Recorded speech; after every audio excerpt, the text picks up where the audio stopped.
1854 সালে সিলেট অঞ্চলের অধিকাংশ চা বাগান ছিল ব্রিটিশদের দখলে। কাজের জন্য ভারতের বিভিন্ন অঞ্চল থেকে নিম্নবর্ণের হিন্দু ও ক্ষুদ্র নৃগোষ্ঠী মানুষদের নানা প্রলোভন দেখিয়ে চা বাগানে নিয়োজিত করা হয়।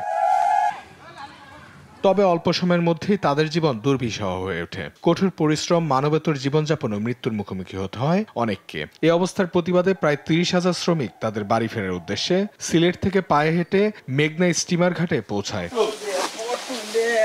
তবে সেখানে ব্রিটিশ সৈন্যদের গুলিতে বহু শ্রমিক নিহত হয় এবং তাদের মরদেহ নদীতে ভাসিয়ে দেয়া হয়। বাকিদের জোর করে আবারও চা বাগানে ফিরিয়ে নেওয়া হয়। আজকেও সেই হত্যাকাণ্ডে কতজন নিহত হয়েছিল তা অজানা রয়েছে। আমরা এই নিরুপায় ভাবে এখনো পর্যন্ত আছে বাগানে মানুষ বড় কষ্ট করে এখন দিন যাপন যাইতে আছে বড় কষ্টের মধ্যে। চা শ্রমিকদের নেতা জানায়, চা শিল্পে ব্যাপক উন্নয়ন ঘটলেও সেই গণহত্যা 100 বছর পেরিয়ে গেলেও রাষ্ট্রীয় স্বীকৃতি মেলেনি। 20 মে চা শ্রমিকদের গণহত্যা দিবস পালনে চা বাগান মালিকদের অনীহা রয়েছে বলে জানান।